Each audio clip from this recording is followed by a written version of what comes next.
Hello, I'm Kim Castellanos, Marin Women's Hall of Fame honoree from the class of 2013. It is my pleasure to sit down with this year's class of Marin Women's Hall of Fame inductees to learn about their lives, careers, and journey that led them to be honored in this way. Since 1987, the Hall of Fame has inducted over 160 Marin women of distinction, women who have made immense contributions to the County of Marin and its residents, as well as to the world beyond. Honorees have distinguished themselves in many fields: education, science, business, philanthropy, the arts, politics, law, philosophy, and religion. Each honoree has been a force for positive change in our community. It is a great privilege to acknowledge and document their contributions. It is my pleasure today to introduce Chantel Walker, who is being honored in 2025 for her pioneering work for social change. Welcome, Chantel. Thank you so much. It's wonderful to be here and be a part of the class of 2025. Very exciting. Well, we're going to talk about 2025 in just a little bit. So let's get started by having you introduce yourself and telling us a little bit about your work. Absolutely. My name is Chantel Walker. I am an elected town council member, a small business owner, a mom, a daughter, a community person who volunteers often. Excellent. And tell us a little bit about your work. Yes. So my work in the County of Marin and beyond has been varied. One thing that I'll say is equity and justice have long been a thread. My earliest work in the county was with the Marin Community Foundation, where I worked on community development and housing and helping families thrive with economic opportunity. I did grant making there for many years. And over time in Marin, and I did grant making nationally as well on Community Voice. But in Marin, my coming back and some of the greatest impact that I'd say I've had over probably the last 15 to 20 years was in working for the Marin County government. Working for the county government, I actually came in to do fair housing work. And one of the greatest leaders that I worked right next to, reported lots of our findings to often, was Judy Arnold. Oh, how funny. Who's also in the class of 2025, an amazing leader and quite a welcoming person at the time on tough issues. So I started my work in the county on fair housing, and that for the county of Marin meant that we were really looking at how could we improve our practices at every level. How could our cities and towns do better? How could realtors do better? How could we build awareness and intentionality around non-discriminatory practices in housing purchase and rental? So I started there. And sometimes people were very excited to see me and sometimes not. But we had the hard conversations and we moved to a better place around fair housing practices at multiple levels. We built a better relationship with the federal government in terms of our compliance and moving ahead. And one of the things that we realized was to be a more welcoming community, we needed to build skills. And we needed to build skills inside our staff that was more consistent and cohesive. So my next role in the county was to move to lead HR, human resources, learning and development. And while I got to do many things that were really interesting and exciting and about learning and about organizational design at the department level and countywide, one of the things that I think will move us forward was I wrote the county's first curriculum on equity and inclusion. We called it cultural intelligence at the time, and we compiled a lot of information. We tested it. We had openness from the Board of Supervisors, from key department heads, from the county administrator, and a real outcry from staff to say this was a time to do it. So in putting together that 8-hour curriculum, compiling it, focusing on communication, I talked to lots of folks, and I found that there was real openness to learning. I found that we all know different things and come to the topic with varying levels of intention and experience and awareness. But what we needed to leave every conversation with was understanding our purpose as staff and then more broadly in the community at various points, being self-aware, much more self-aware about how we move through the world, and having skills, communication skills, analysis skills, the ability to look at data, to disaggregate data. And many of those things were seeded in that first 8-hour equity curriculum that I helped to guide and deploy and train folks to share. I'd love to sign up. Can you get me in? I would love to. Intelligence. It's shifted over time, but it's been the foundation. And now it's not quite 8 hours, and I think some folks might be happy about that. Well, I hope you trademarked the phrase cultural intelligence.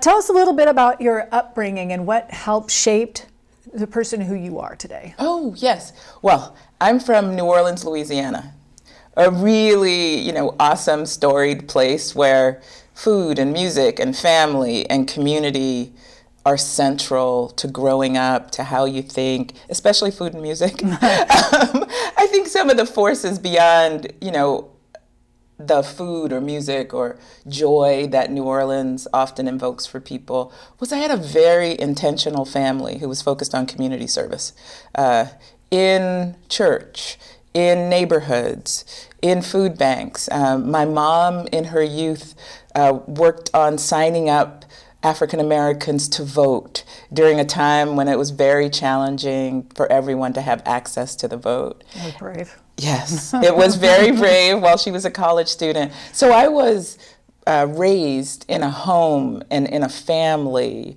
and with a legacy of a very strong set of people who believed in change, who believed change was possible, and who thought that they and family members should be prepared to be in roles to make that happen.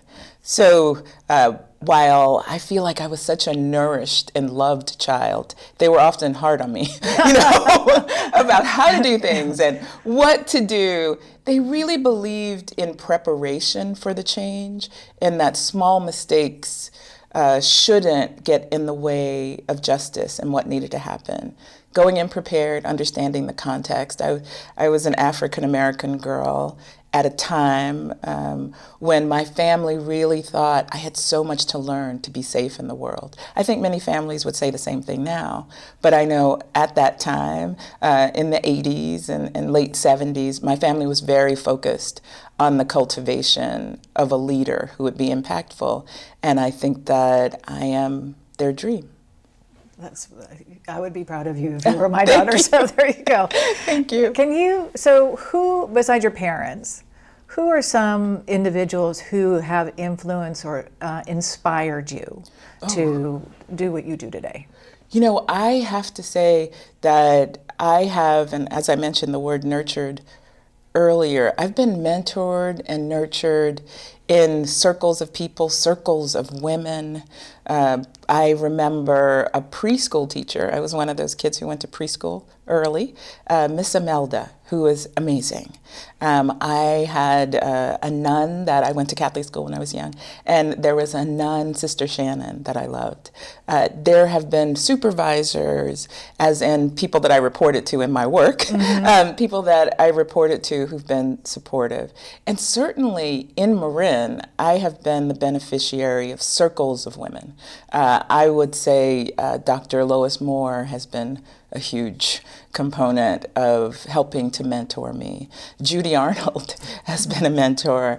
I would say Nancy Johnson, many people have been a part of moving me ahead, but also giving me opportunities to work hard. Sometimes mentoring, looks like a great hug. A lot of times it looks like, I would like you to try to get this done, or I'm really glad that you did that thing last week. So next week, I'd love to see you do some other things. Some direct mentoring. Yes. Yeah. And sometimes I've asked for help and said, how do I think about what I want to do next? Or the current thing that I'm doing doesn't quite feel right. I've been willing to ask for growth, and people have been willing to help me with that. I once heard, and I wish I knew who the quote was from, but I certainly heard, go where your energy is reciprocated, celebrated, appreciated. And when you are a part of a team, you'll feel it. But if you're not valued, find the new opportunity. And I believe I've tried to live by that in my work in philanthropy, in nonprofits, in government, and really tried to be a person who nurtures others, sometimes by asking them to do stuff. Let me help you, help yourself. Yes.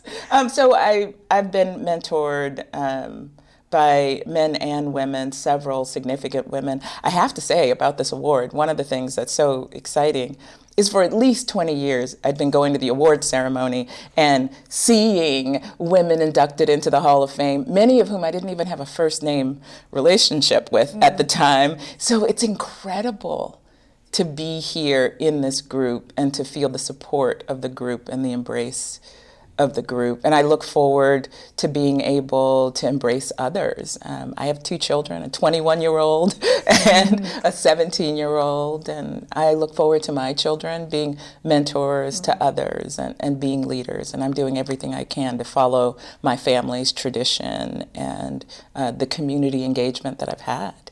Start things, do things. You are doer, no doubt. So you brought up your family. We brought up the year 2025. Maybe you could share with the audience, why is 2025 an even additionally special year for you and your family? Oh my gosh, okay, so it's amazingly exciting and serendipitous and all those other cool words. So my oldest, Aiden, will graduate from college in 2025. So he's a Columbia class of 2025. My youngest, Ava, will graduate from Redwood High School in the class of 2025. And now I'm class of 2025 for the Women's Hall of Fame. And I feel like it's a wonderful moment to share with them and just the serendipity of it, that we're all 2025. Yeah, it's going to be a big, great year for you guys, no doubt about that. Can you tell us about an important learning in your life that you believe has been a key to your success? Oh, yes. You know, I'd say one of my earliest actually volunteer experiences was probably one of the most seminal pieces of how I live my professional life and my community life now. I went to school in Philadelphia and worked on youth development. I'm a psychology undergrad. And while working on youth development and running summer camps and writing curriculum for social emotional development for young people, I got to know a group of women who at the time I thought were significantly older. They were 35. Oh, no, I know. Exactly. And so I learned, so much from them. We were neighborhood nonprofit workers, but these women, Nora Lichtash is one of them, were really looking at what are ways beyond services with a clear vision that you couldn't service people out of poverty. What are ways that they could make real change and get resources to people. So a number of them came together and they invited me to join them to found an organization called the Women's Community Revitalization Project. Love it. The organization is still strong. We focused on housing. Now, my role was not great thought leader. It just so happened that there was a program that was the precursor to Excel called Lotus 123. I knew how to do spreadsheets. I knew how to do finance. I knew how to support that. So I could help on that side of it. While their vision was that women from a cross-section of educational, racial, age backgrounds would come together to make sure that housing was available for low-income women and women who were on public assistance. And that, an education or a job from downtown or ethnic privilege was not what was going to differentiate us, and that we would move as fast as everyone in our group could move. So at the time, maybe I was 22, maybe. And there were women who had a different life experience than mine and were well into their parenting journey, early into their 20s. There were some of the women who'd never chosen to parent. There were women who'd had, great academic degrees, multiples of them. There was a former elected who was with us. There was me, a newly minted college student, just out of school. But we worked on housing finance. We did 8 scattered sites the hard way. It's a lot easier to build a multi-unit housing development. We really cared about lowering the cost of living in that housing. And at each of our meetings, whatever your role was, we all took care of the kids. We all made sure that there was food. And our meetings took as long as they needed. What I learned was that every life and lived experience has a role in success, to value them and how they contribute. I do remember one time when we were getting really close to being able to fund a project.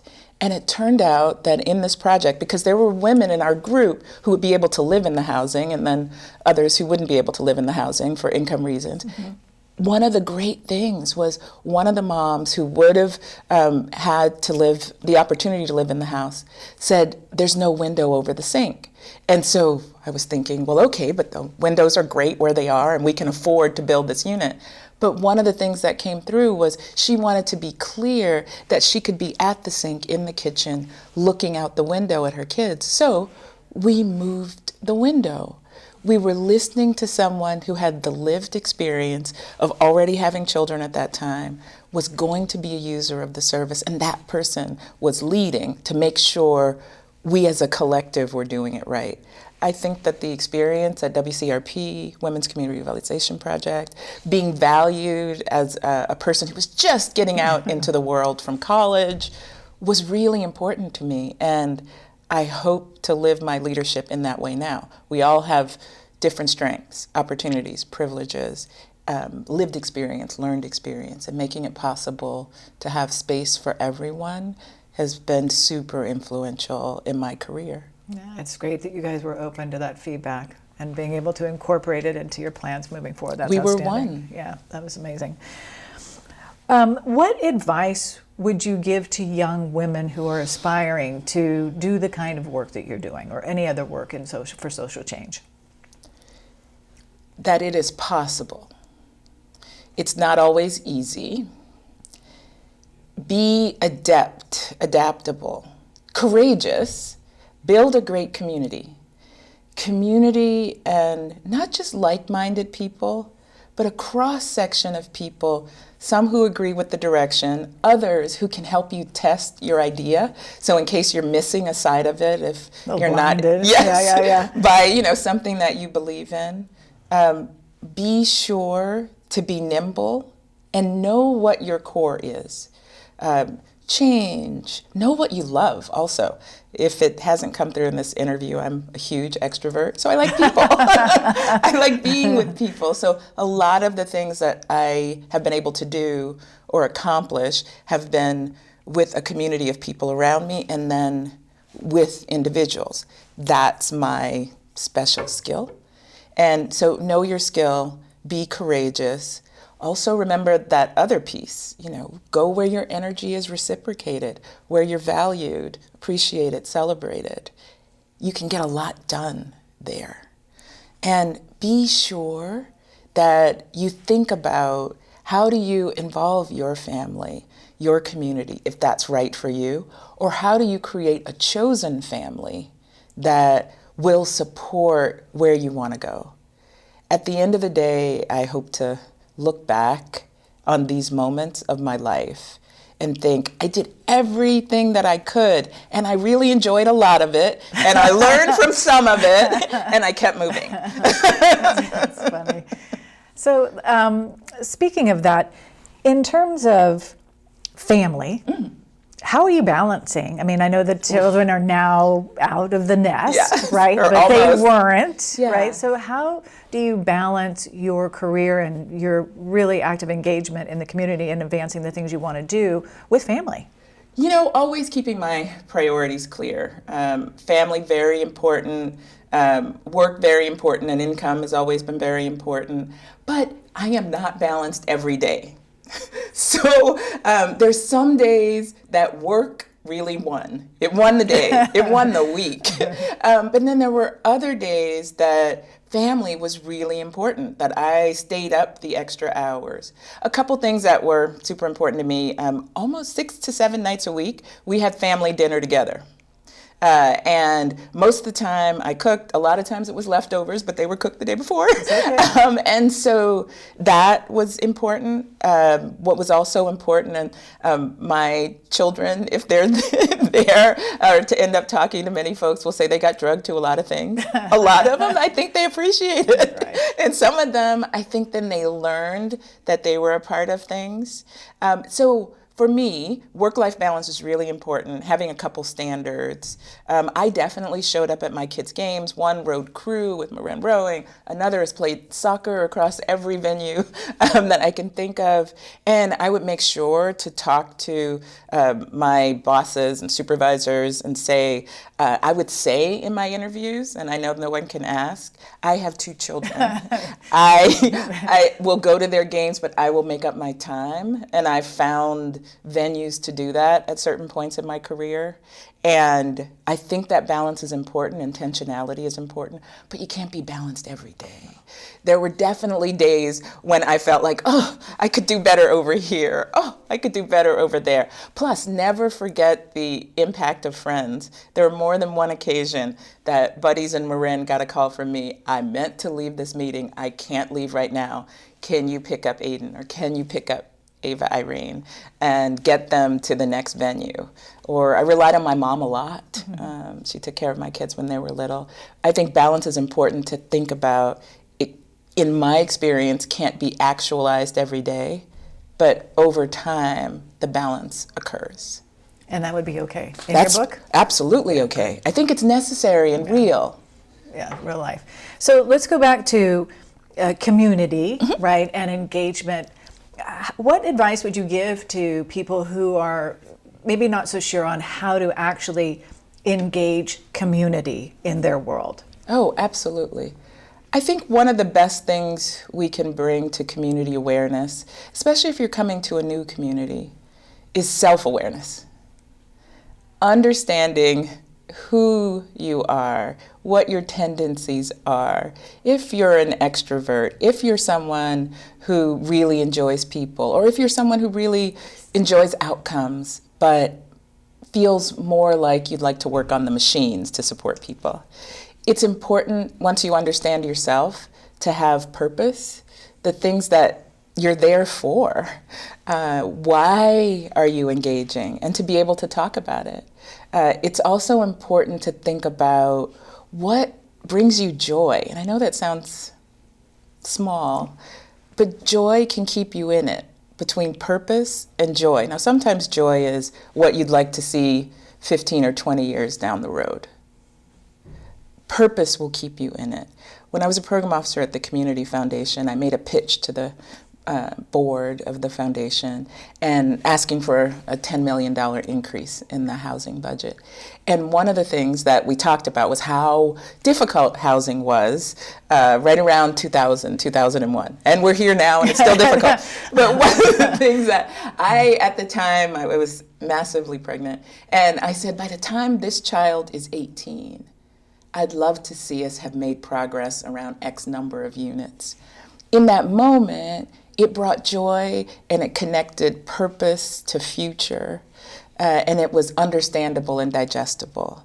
I liked talking about the topic, trying to make plans and have strategies for the topic, and needed to connect with folks. So I think the purpose, having some joy, and knowing what your strengths are is a great way.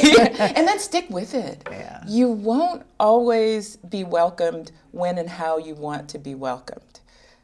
But stick with it, and you, I believe, can over time get support. If you don't see some things that you'd like done, help to start it. Find the other people. I've been a co-founder of organizations, and those organizations have lived and have had impact. And then find the next great thing. That's awesome. So I know you are maybe not even to the halfway point of your career, but as you look back, is there any moment or any achievement that you can point to and say, yep, I worked hard for that, it was important to me, and I got it done? Yes, absolutely. I think career-wise, the work that I did at the Community Foundation and helping to expand the housing resources and budget and thinking at the time moved the needle. Not enough. And sometimes that's what you learn. I moved the needle, not as much as I wanted to. I think my career at the county and being able to have transferable skills that could work on justice and fair housing, community development, could work in human resources around teaching people, and then work at the library as the assistant director. having the ability to use skills across settings is a gift that I have experienced and something that I learned early as a part of self-reflection. So all of those things, as I look back at the Community Foundation, expanding resources, maybe as we talk about it, that's the theme, purpose, and I've always wanted to expand resources available. And I feel like I've been able to do that in nonprofits and in government, or to start it if it wasn't there. There you go. So speaking of library, yes, I understand that you are very well read and you are involved or participate in 2 different book clubs? I do. So my book clubs are part of these circles of women and people that are important to me. So one I've actually been in for 22 years. Wow. It's all African American women from all over the Bay Area. At some point, we were all in San Francisco or Oakland. When people have moved away, they come back to our book club, even in between, and fly in for it. And in Marin, I was invited to join an incredible group of women, a cross-section of women, some who were in the Foreign Service, one who's my neighbor Anne, all of these folks. And we read and we talk and we grow and we live our lives. There's a lot that the women over the 22 years have seen about pre-children, during children, all of those things. And then the women in Marin who have amazing international and local experience who bring, I feel like those circles feed me. I love reading. I do a lot of listening also when I walk, listening to books. I'm a big fan of that. But I think it brings us back to purpose being community. I do like a certain stability in the communities that I'm in, which is why I've been in Marin for so long, or I've been in, so those are some of the things that I enjoy. But also being able to delve into things with different perspectives. The women who are all African American across age groups all have different perspectives about the things that we read and do. And then the women in my Marin women's group, some of them help me deliver signs for my campaign in San Anselmo. Others called and cheerleaded. You know, so being a part of community, how you craft it, having something that pulls you together. For each of us, it was the books and learning about one another, caring about each other's lives. I think books can animate ideas, and when people come together to discuss them, in my experience, it connects you and compares what we see, what we'd like to do, how we learn. And those communities hold you. My African American Women's Book Club has held me for years and years, and the Marin Women's Book Club has done the same. I don't know, well, we're Marin and San Francisco women in that book club, but it's really done the same, and across ages and across life experiences. And then we dig into great books, you know, everything from Homegoing, which we really enjoy, to Heaven and Earth Bookstore, to just great things to read. And we each pick up different pieces. And then once in a while, there are 2 or 3 people where you often pick up the same thing. And there's joy in that. And there's connection in that. And there's opportunity to learn and grow. I am quite blessed in my life and nourished by people and circles of people. And I hope I use that to expand resources and to expand understanding as often as possible, and to be a good mom. Number one job. Yeah. So that leads me into my next question, which is really kind of a 2-parter, and that is, and you can keep your kind of, I'll say your 2 careers, excluding your motherhood, separate, both your work coming onto the city council or town council in San Anselmo, and then also your professional work. Yes. What is your vision for your impact or for advancing inclusion or socioeconomic parity? What are your visions, what are your plans and your hopes and your goals for both of those chosen fields for you? Absolutely. As I am amazingly thrilled and honored to be an elected official, a newly elected official, and I've worked with a number of people, especially in Marin, who are great leaders. So I've learned a lot from them. So one of the things that I'd say I've learned and that I intend to apply is recognize what's going well. In my town, in San Anselmo, there are a lot of things that are going well. Recognize where I may have a unique set of skills or perspectives, content-wise. It could be housing. It could be community services around things like libraries. It could be human services around seniors. I have experience in that, so I bring a lens to contribute. I also believe that in that role, my vision is to make sure that I am a place where voices can come together. We hear more from the people of our town and the community that I represent.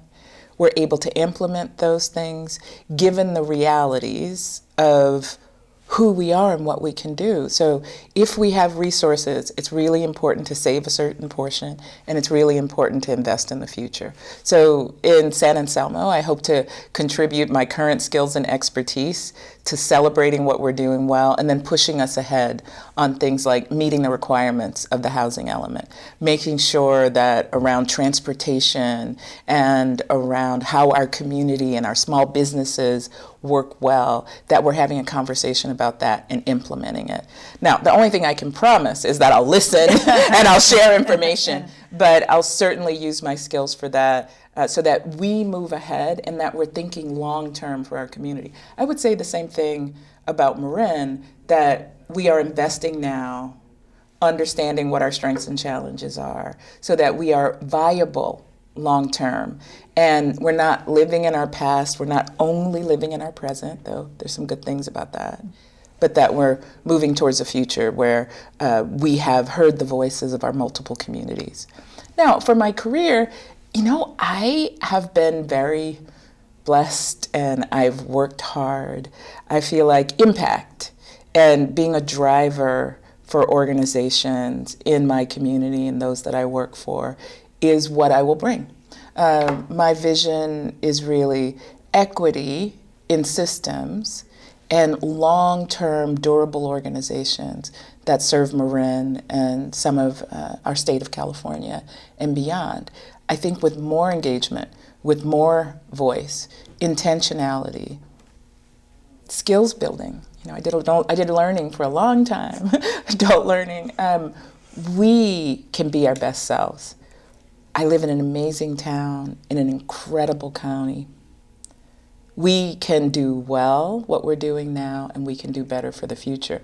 And certainly as a professional and as a volunteer, I see myself as a driver of that, and as an elected official, as someone who more convenes and shapes and moves forward.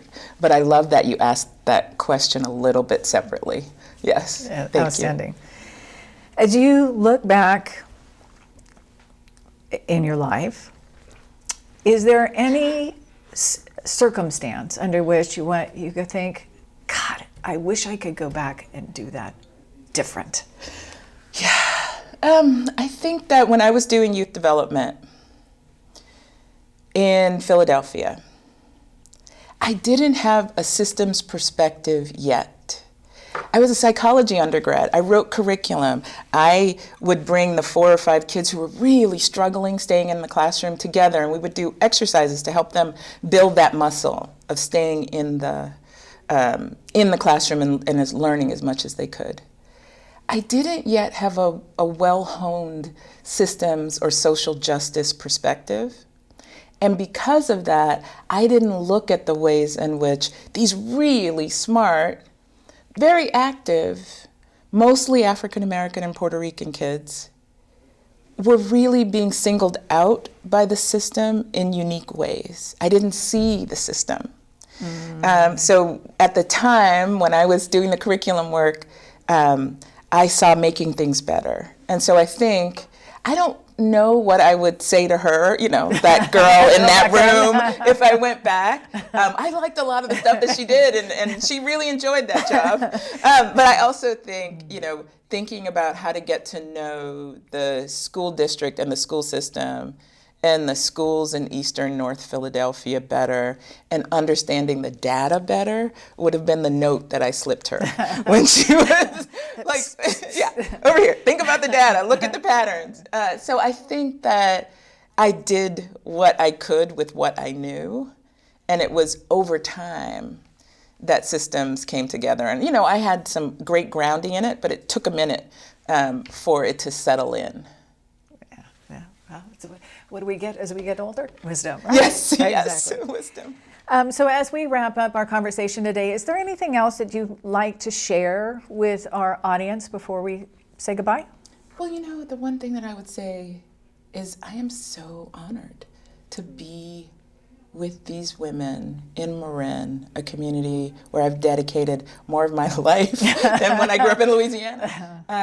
It's a huge honor, and I'm going to make good on it. I'm going to keep doing great things, and I am happy to be welcomed into part of the history of Marin and keep working towards change and community and strength and bringing people together. Outstanding. Well, it's been my absolute pleasure. Thank You are you. delightful. I'm looking forward to getting to know you more. Thank you, Chantel Walker, for sharing stories from your incredible life with us. And thank you, viewers, for tuning in. The Marin Women's Hall of Fame is a project of the YWCA Golden Gate Silicon Valley. If you would like to learn more about the Hall of Fame and our amazing honorees, please visit us at www.yourywca.org.